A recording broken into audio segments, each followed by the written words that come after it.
성경 말씀 사도행전 6장 1절에서 6절입니다.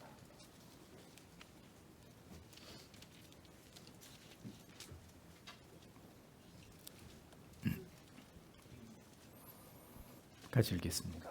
그때 제자가 더 많아졌는데 헬라파 유대인들이 자기의 과부들이 금일 구제에 빠짐으로 히브리파 사람을 원망한데 12 사도가 모든 제자를 불러 이르되 우리가 하나님의 말씀을 제쳐놓고 공교를 일삼는 것이 마땅치 아니하니 형제들아 너희 가운데서 성령과 지혜가 충만하여 칭찬 듣는 사람 7을 택하라.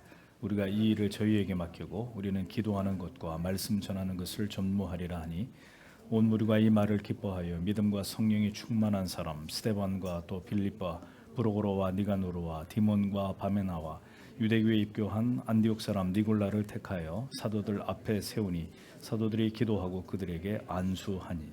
아멘. 벨직 신앙고백 오늘은 제31강 교회 직분자들입니다. 교회 직분자 선출을 앞두고 제가 이렇게 스케줄을 잡은 게 절대로 아닙니다.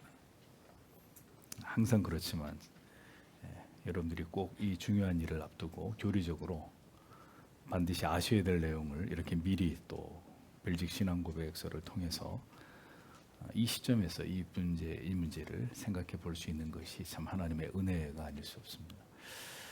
자, 한번 읽어보겠습니다. 우리는 하나님의 말씀의 봉사자들과 장로들과 집사들이 기도와 하나님의 말씀에 규정된 대로 선한 질서 안에서 교회의 합법적인 선거를 통해 그들의 직분에 선출되어야 한다는 것을 믿는다. 그러므로 누구나 부적절한 방법으로 밀고 들어오지 않게 주의해야 한다. 그는 그의 부르심이 주께로부터 온다는 확실한 증거를 가지고 그렇게 확신하기 위해 하나님이 부르신 때를 기다려야 한다. 말씀의 봉사자들은 어떤 위치에 있든지 동등한 권한과 권위를 가진다. 왜냐하면 그들은 모두 유일한 세계적 감독이시고 교회의 유일한 예수 그리스도의 종들이기 때문이다. 우리는 이 하나님의 거룩한 법이 침해를 당하거나 거절되지 않도록 모두 말씀의 사역자들과 교회의 장로들을 그들의 사역 때문에 특별히 존경해야 하되 되도록 불평이나 다툼 없이 그들과 화목해야 한다는 것을 공언한다 라고 고백하고 있습니다. 자주 말씀드렸습니다. 성도에게 유형교회는 어머니의 품과 같은 존재입니다.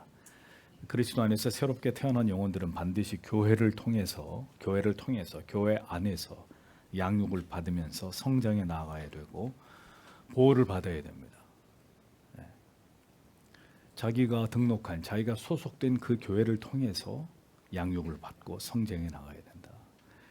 교회의 머리이신 그리스도께서는 교회의 직분 무엇보다도 목사와 장로와 집사의 직분을 통해서 이렇게 성도들을 세워가고 양육하고 그들의 영혼을 잘 섬기도록 이러한 직분과 조직을 만드셨습니다. 그러니까 무교회주의나 혹은 유형교회를 인정하지 않는 신앙은 그릇되고 기형화될 수밖에 없고 결국 그리스도의 몸이신 교회를 부정하는 그 오만함의 대가를 치르게 될 수밖에 없습니다. 여러분들에게 분명히 말씀드리고 싶습니다. 신학은 독학이 아닙니다. 하나님에 대해서 알아가는 것은 자기 혼자 자기 마음대로 자기 혼자 독학을 통해서 깨닫는 것이 절대로 아닙니다. 반드시 공동체 안에서 교회에서 공적으로 세워진 가르치고 치리하는 직분자들을 통해서 성도는 양육을 받아야 되고 성장해 나아가야 합니다. 이것이 하나님이 교회 안에 세우신 질서입니다. 이 일이 올바로 이루어지지 않을 때 신앙은 절대로 정상적으로 올바르게 성장해 나아갈 수 없게 된다는 것입니다. 30항에서는 새 직분의 선택과 직분자들에 의한 회의의 구성에 대해서 설명을 하고 있고 이어지는 31항은 직분으로 세워지게 되는 과정과 그리고 그 직분의 역할에 대해서 신앙 고백서가 고백하고 있는 것을 우리에게 보여줍니다. 교회 모든 일은 성도 여러분 성경의 말씀 가르침 교훈대로 질서 있고 품위 있게 이루어져야 됩니다. 질서와 품위는 하나님의 법을 지키고 그 법 안에서의 자유함을 가리키는 것입니다. 이것을 허물어버린 것이 어디냐? 바로 로마 가톨릭 교회 교권주의 타락시킨 하나님의 이 법 안에서 질서 있고 품위 있게 하나님의 교회가 세워지는 것을 교권주의라는 이름으로 짓밟아 버린 것이 바로 로마 가톨릭 교회입니다. 그래서 성직자들에 의해서 로마 가톨릭 교회는 성직자들에 의해서 직분자들이 임명이 됩니다. 신도들은 직분을 세우는 일에 일체 배제되는 것이 가톨릭 교회입니다. 그 결과 사제, 그 다음에 평신도 이렇게 계급화해서 이렇게 구분해서 불렀던 거죠. 사제, 평신도. 그래서 평신도라 불리는 신자들은 언제나 복종만을 강요당하는 수동적인 종교 생활을 할 수밖에 없는 것이 캐톨릭이고, 이 전통은 지금까지도 고수되고 있습니다. 자, 여기에 또 아주 극단적으로 반대 입장을 취하는 자들도 있습니다. 그들은 교회의 직분 자체를 전적으로 부정합니다. 어디죠? 제세례파입니다. 제세례파는 어떻게 예배를 드리냐면, 누구든지 회중 중에서 오늘은 내가 성령의 어떤 그 설교를 하라는 느낌을 받습니다. 그런 느낌을 어떻게 받는지 모르겠는데, 누구든지 오늘의 설교자로 부름을 받았다는 느낌을 받으면 앞에 나와가지고 그날 그 사람이 설교하는 거예요. 네. 어떤 결과가 초래될까요? 교회는 큰 혼란을 야기하게 되고 결국 분열될 수밖에 없는 이런 일들을 피할 수 없는 거예요. 여기 전에 있었던 교회가 바로 그런 교회죠. 네. 그래서 결국 그냥 다 문 닫고 흩어져 버렸습니다. 벨직 신앙 고백서는 성경의 분명한 교훈을 따르므로 직분에 대한 개혁교회의 입장을 아주 분명하게 고백하고 있습니다. 목사, 장로, 집사의 직분으로서의 부름을 어떤 절차를 통해서 이루어가야 되는지에 대한 분명한 고백을 우리에게 남겨놓았습니다. 보십시오. 우리는 하나님의 말씀의 봉사자들과 장로들과 집사들이 기도와 하나님의 말씀이 규정한 대로 선한 질서 안에서의 교회의 합법적인 선거를 통해 그들의 직분에 선출되어야 한다는 것을 믿는다, 이렇게 되어 있습니다. 그러므로 누구나 부적절한 방법으로 밀고 들어오지 않게 주의해야 된다. 약간 번역이 좀 그래요. 밀고 들어오는 게 뭘 어떻게 하는 게 밀고 들어오는지 설명드리겠지만 이렇게 되어 있습니다. 아무튼 번역은. 신앙 고백서는 목사와 장로와 집사들의 이 선출이 합법적인 선거를 통해서 이루어져야 된다. 이거 분명히 명시하고 있습니다. 캐톨릭처럼 성직자 그룹에 의해서 이렇게 일방적으로 임명되는 게 아니라 합법적인 선거를 통해서 선출되어야 된다. 그래서 개혁교회는 직분자를 세우시는 이 하나님의 뜻이 회중들의 투표를 통해서 분명하게 드러난다. 이걸 믿는 거예요. 이는 교회 지도층이 교회 직분을 임명하는 로마 교회의 교권 체제와 아주 선명한 차이를 드러내고 있는 부분입니다. 또 누구든지 자기가 설교를 하고 싶은 마음이 들 때 설교를 하려고 하는, 이것을 허용하는 저급한 신비주의적인 제세례파와도 현격히 다름을 보여주는 거죠. 설교하는 자 또한 투표를 통해서 세워진다. 그 말은 어떤 목사가 이 교회에 청빙을 받을 때 여러분이 투표를 통해서 그 목사를 우리 교회의 설교자로, 담임 목사로 우리가 받겠습니다 라는 투표를 통해서 그 교회 담임 목사가 될 수 있다는 겁니다. 노회에서 추천을 할 수도 있지만 어찌됐든 그 결정권은 여러분에게 있는 거예요. 회중 여러분들이 그 노회가 우리에게 천고한 목사님을 우리 교회의 담임 목사로 우리가 받아들이겠습니다. 투표를 통해서 설교자가 세워지게 되는 거예요. 담임 목사가 임명되는 것입니다. 정규 신학을 공부하는 과정을 통과하지 않은 사람들이 자기 자신들의 사회적 유명세를 등에 업고 스스로 독학을 통해서 마음대로 성경을 가르치고 설교하고 교회를 세우고, 이런 유명 강사들이 교회 안팎에서 활동하는 이런 일들을 봅니다. 성도 여러분 잘 아십시오. 여러분들을 미혹하는 일들입니다. 그런 얘기는 가서 듣지도 마시고 거기에 관심을 갖지도 마십시오. 전혀 성경적인, 그들은 하나님이 세우신 말씀의 사역자들이 아니라는 것을 분명히 아셔야 된다는 거죠. 누구도 책임질 수 없는 겁니다. 마치 의사 면허도 따지 않은 사람이 자기 마음대로 자기가 용한 의사라고 의료 행위를 하는 거나 똑같은 무책임한 짓이란 말입니다. 교회 직분자는 반드시 합법적인 과정을 이수하고 성도들의 선거를 통해 선출되고 공인되어야 합니다. 목사, 장로, 집사, 공이 그렇다는 겁니다. 그래서 사도행전 6장 1절에서 6절 방금 읽은 구절은 집사를 선출했던 이 과정이 아주 상세하게 소개되어 있는 것을 보여주는 정확한 이해가 되는 것입니다. 구원의 은혜와 감격을 받은 그리스도인들 가운데 하나님께로부터 소명과 사명을 받아서 저처럼 말씀의 봉사자, 설교자가 되어서 교회를 위해 헌신하는 이런 일들은 하나님의 섭리 가운데 지금까지 지속되어 온 일입니다. 그래서 항존직이라고 하는 거잖아요. 예수님 올 때까지 목사, 장로, 집사직은 교회가 처음 생겼을 때부터 지금까지 지속되어 오는 거예요. 그러니까 하나님은 하나님의 뜻과 섭리 가운데 이러한 사역자들을 하나님이 세우고 정규 과정을 통해서 교육을 받게 하고, 그 다음에 합법적인 절차를 통해서 목사 세례를 받고, 그 다음에 한 교회에서 목회를 할 수 있는 과정을 성도들의 투표를 통해서 결정되어서 하나님의 말씀을 비로소 전할 수 있도록, 이 모든 일들이 교회가 세워진 그때부터 지금까지 지속되어 오고 있는 일이라는 겁니다. 사도 바울은 디모데전서 3장 1절에서 미쁘다 이 말이여 사람이 감독의 직분을 얻으려면 선한 일을 사모한다 함이로다라고 이렇게 기록되어 있잖아요. 네, 또 유다를 대신해서 한 명의 사도를 뽑을 때도 120명이 모인 자리에서 두 사람 가운데 한 사람을 제비에 뽑아서 누굴 세우죠? 마띠아를 세우게 되지 않습니까? 신약 성경이 보여주는 이 초대 교회의 모습은 이렇게 교회 직분자들을 세우는 일에 성도님들이 선거를 통해서 이것을 행사했던 증거를 우리에게 뚜렷하게 보여주고 있는 것입니다. 교회 직분을 받고자 하는 사람은 먼저 그 마음 속에 하나님이 주신 선한 마음이 있어야 됩니다.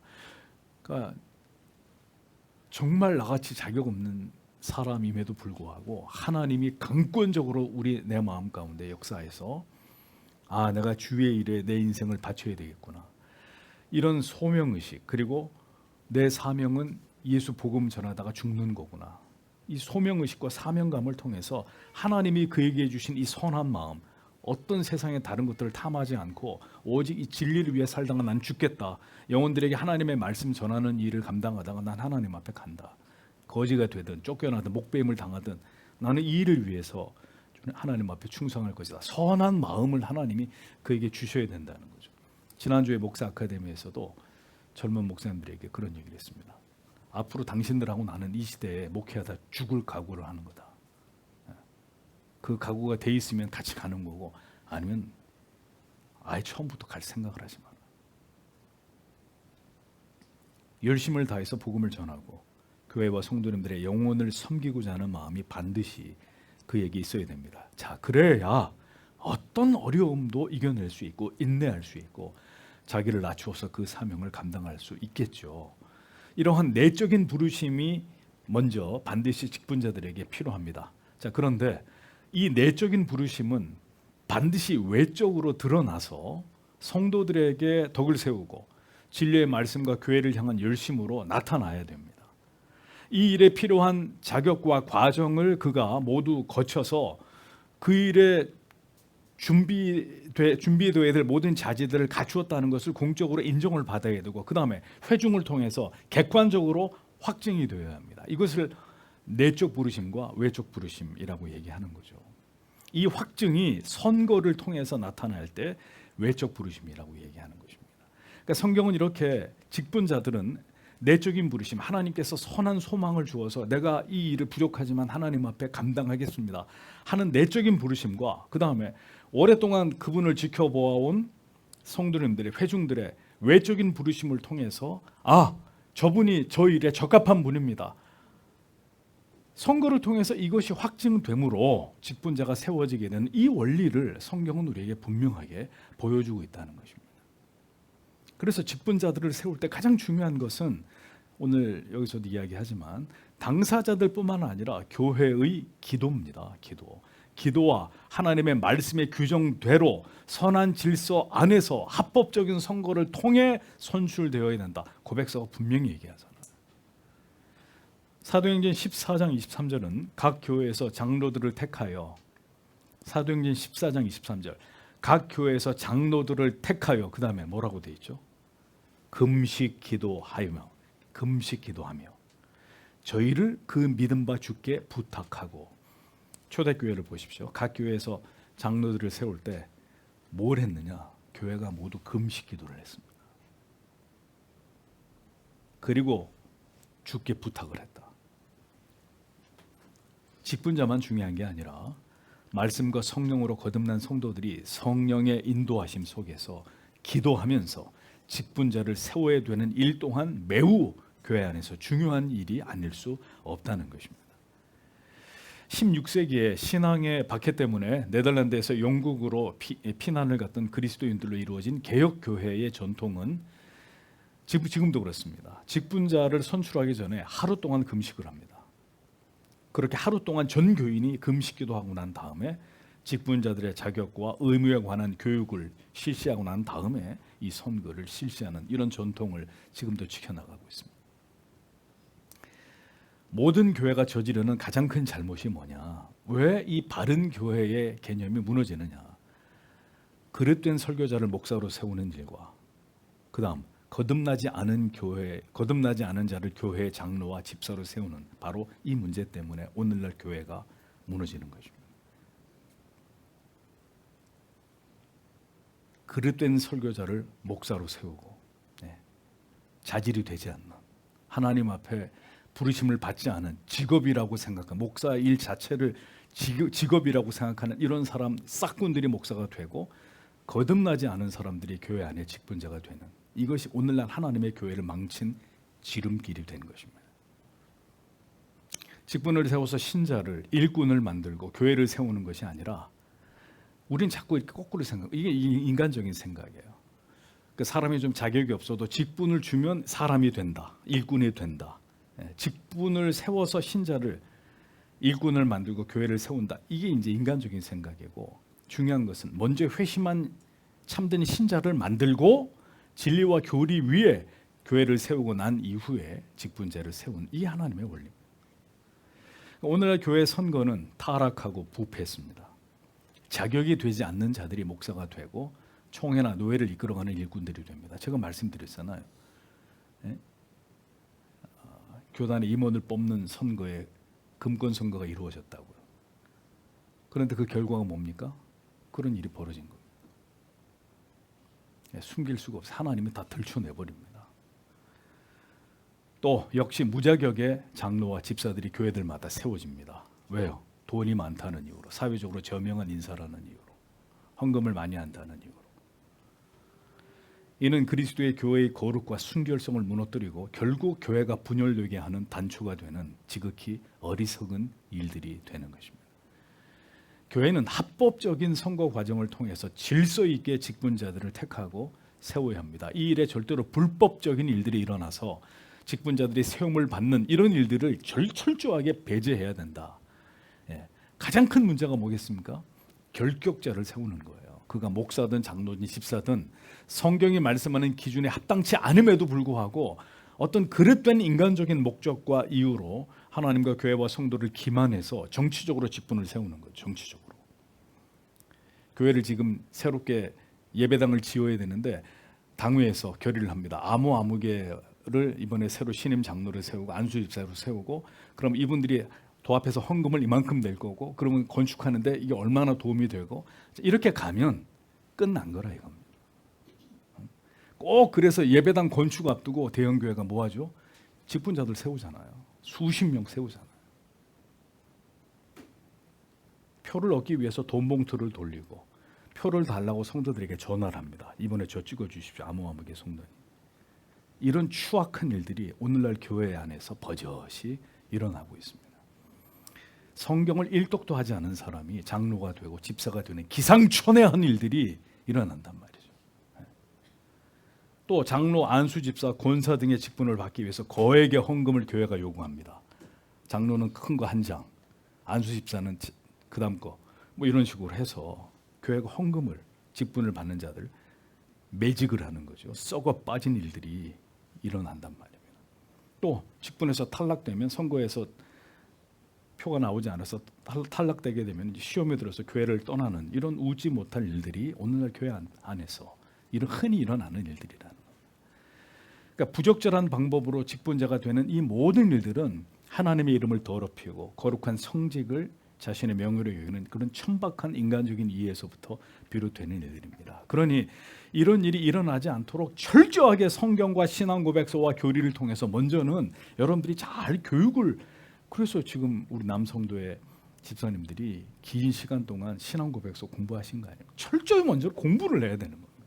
이게 어떤 건지를 바르게 이해하고 인간적인 모든 생각들을 다 내려놓고 온전히 하나님께 맡기고 교회의 머리 되신 그리스도에 의해서 이 모든 일들이 은혜 가운데 진행되게 해야 되는 것은 아무리 강조해도 지나치지 않는 일이라고 이미 수백 년 전에 신앙 고백서들이 우리에게 이것을 가르쳐주고 있는 것입니다. 이어서 이렇게 고백합니다.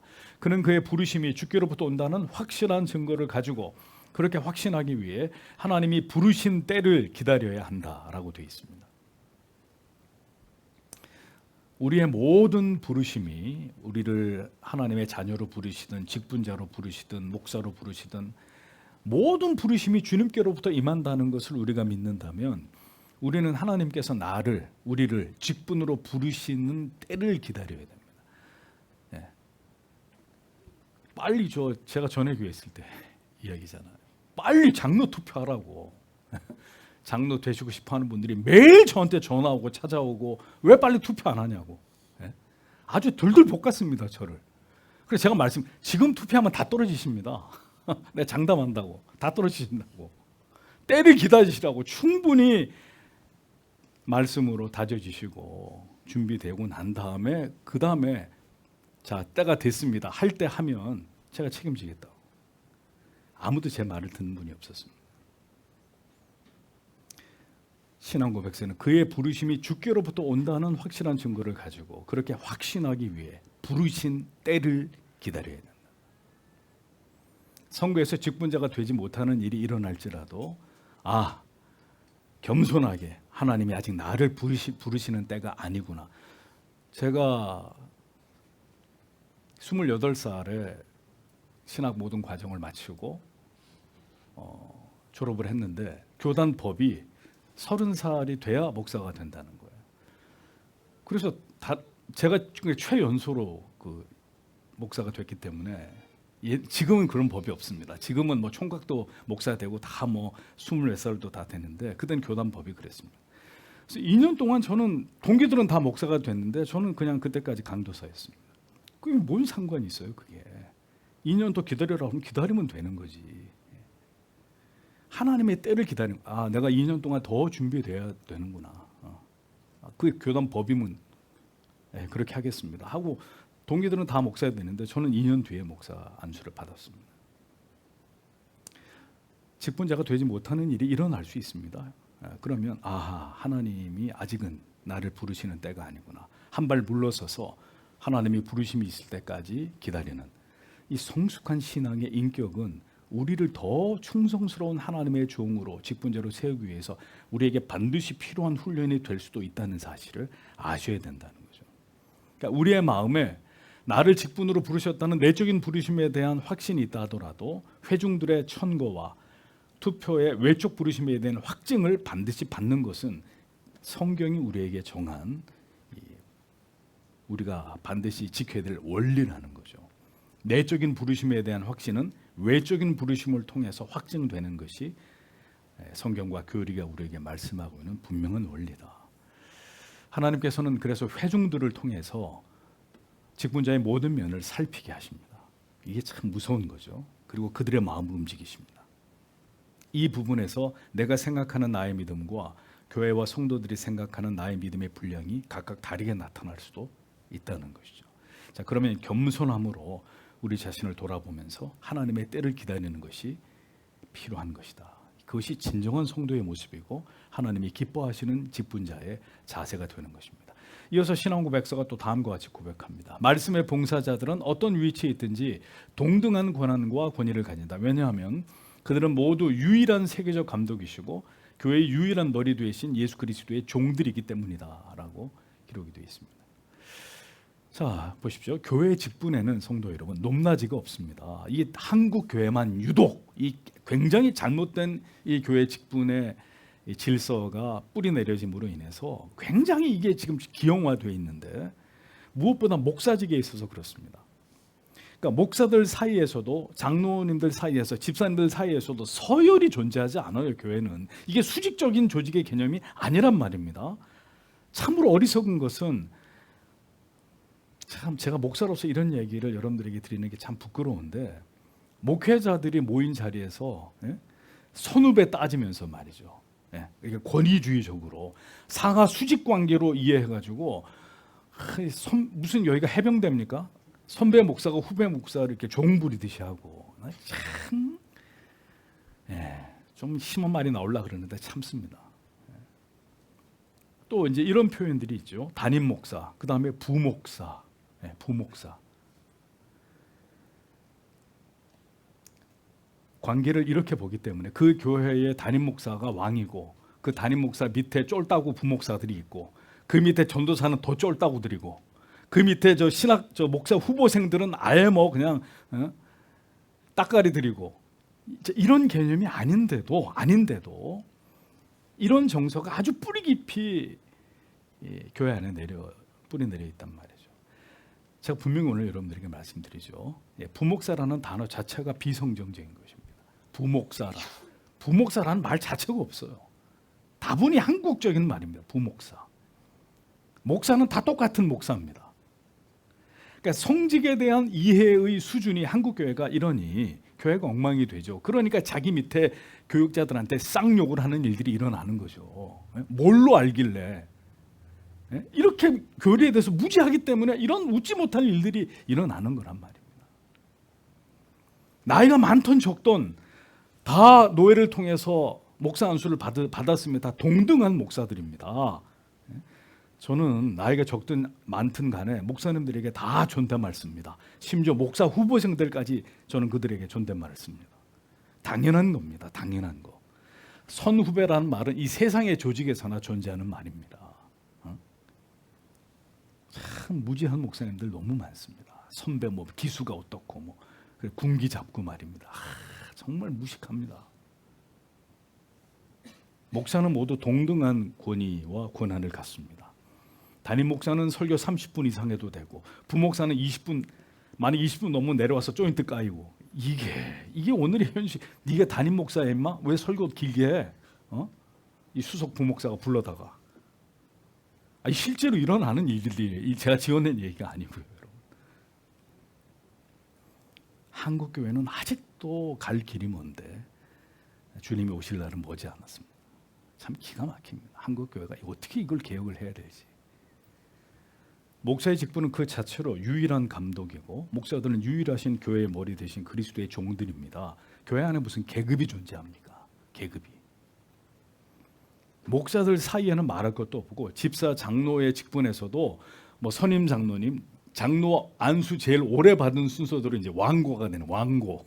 그다음에 젊은 이제 장로님들은 왕고 장로님이 시키면 시키는 대로. 이게 도대체 어디에서 나온 이런 정서들이냔 말이죠. 모두 그리스도의 종들일 뿐입니다. 다만 질서가 있을 따름이에요. 개혁교회는 어떤 위치에 있든 모든 설교자들에게 동등한 권한과 권위가 있다는 사실을 믿습니다. 이 질서를, 이 성경적인 바른 질서를 지켜나가야 되는 겁니다. 그런데 어느 교회도 이런 것들을 우습게 여깁니다. 담임 목사님이 왕이고 그냥 부목사들은 알아서 그냥 기는 거예요. 그냥. 참 이런 문제들이 언제쯤 어떻게 이게 개혁이 될 수 있을지 참 답이 나오지 않습니다.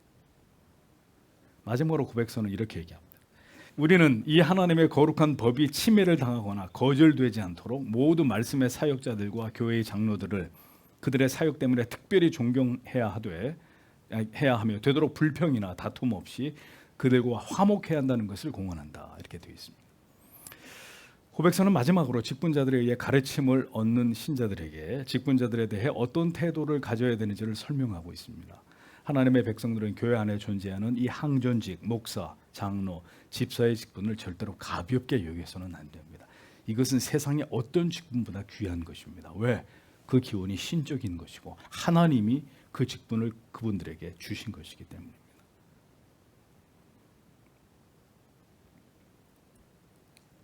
이 직분을 통해서 교회와 성도들의 영혼을 돌아보게 하신 것은 하나님의 뜻입니다. 어떤 인간이 만든 게 아니에요. 하나님의 뜻, 교회의 머리 대신 그리스도의 뜻입니다. 그러니까 하나님의 뜻을 잘 지켜서 순종하고 그 질서를 모든 그리스도인들이, 성도들이 존중해야 합니다.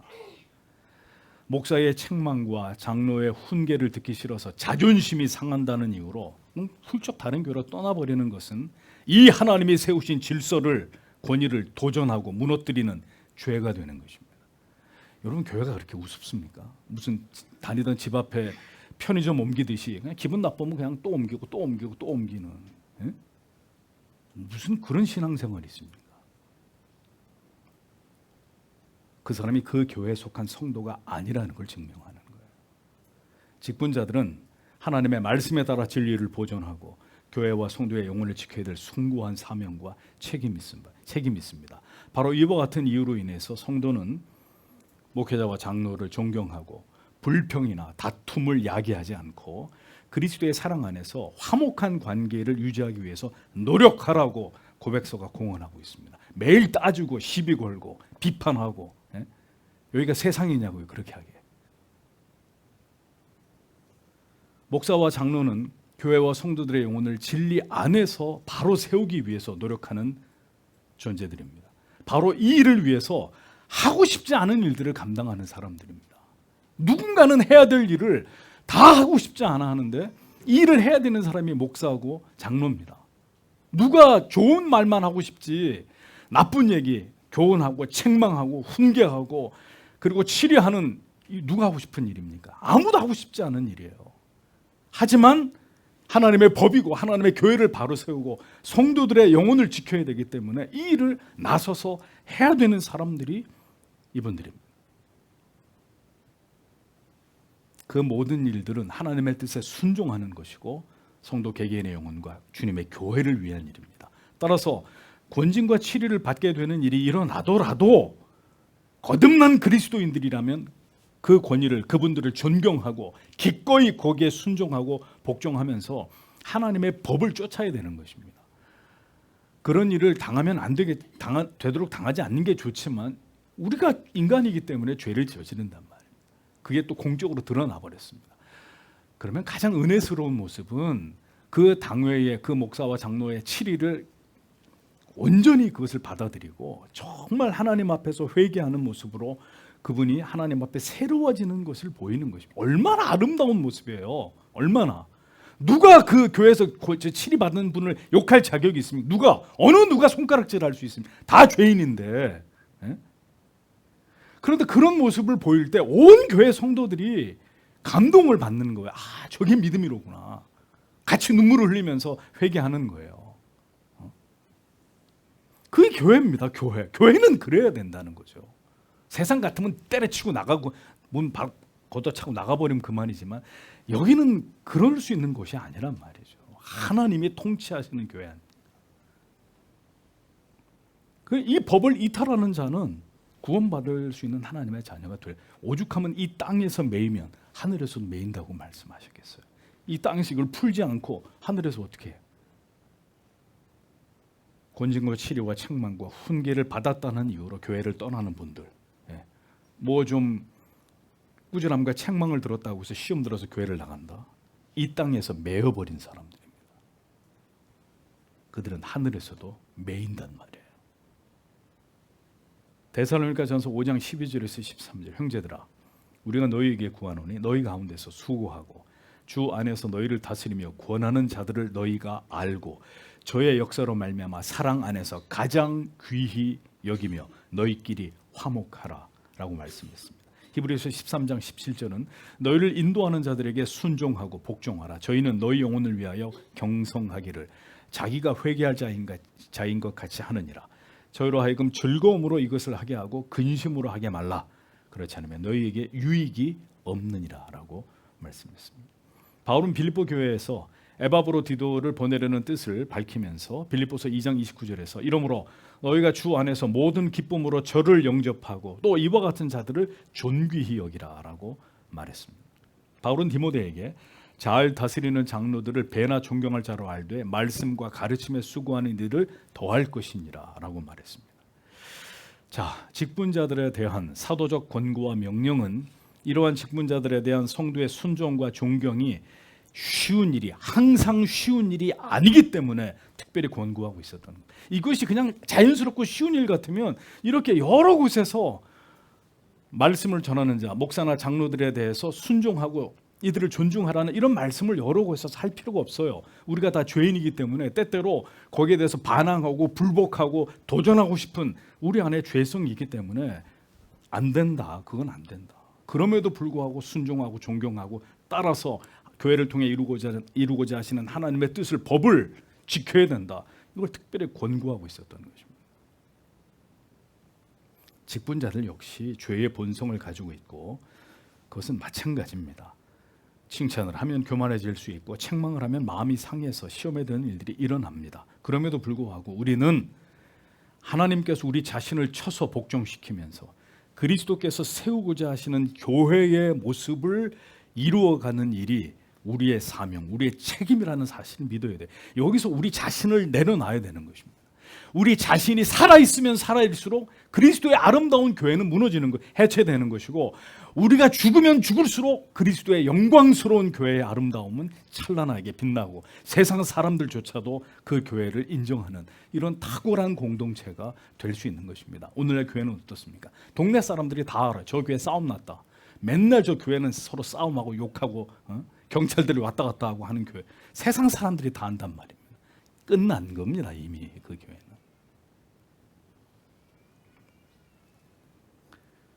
존경하고 신뢰하고 허물을 덮어주고 그리고 기도해 줌으로써 이 모든 직분들을 잘 감당하여서 주님의 교회를 더 영광스럽게 만들어가기 위해서 협력해야 합니다. 어떤 목회자가 중대한 문제를 일으켜서 교회에서 결국은 사임하게 되는 일이 벌어진다? 그 교회 성도님들 모두의 잘못입니다. 왜? 그 목사를 위해서 기도하지 않았다는 증거 아닙니까? 그 목사가 혼자 실족한 걸까요? 모든 성도들이 함께 그 죄에 대해서 책임을 져야 됩니다. 그들의 사역 때문에, 잘 보세요, 그들의 사역 때문에 존경하라 그랬습니다. 그 사람을 보고 존경하는 게 아니라 그들의 사역 때문에, 그들이 하나님 앞에 맡은 바로 그 일 때문에 그렇게 하라는 거예요. 다른 이유는 없습니다. 언제나 내 영혼을 위해서 오늘도 말씀을 연구하고 설교를 준비하고 나를 위해서 기도하는 일에 묵묵히 그 일을 수행하고 있는 그 사역, 그 직분 때문에 교회의 장로, 목사, 집사를 존경하고 협력하고 그분들을 위해서 기도해 주는 것입니다. 그리스도께서 어머니처럼 우리를 돌보도록 그들을 세워주셨기 때문에. 성도 여러분, 항전직 투표가 임박한 이 시점에서 벨기에 신앙고백서의 이 내용이 정확하게 우리에게 필요한 사항을 알려주고 있습니다. 우리 모두가 알고 있어야 될 내용이고, 이 모든 것을 통해서 하나님이 더욱 은혜스럽게 이 모든 일들을 하나님의 기뻐하시는 뜻대로 이루실 줄 믿습니다. 그것을 위해서 기도하고 하나님의 거룩한 뜻을 잘 드러내는 저희 교회가 되기를 원합니다. 이것을 위해서 깊이 생각하시고 여러분 모두가 기도하시면 고맙겠습니다. 기도하겠습니다.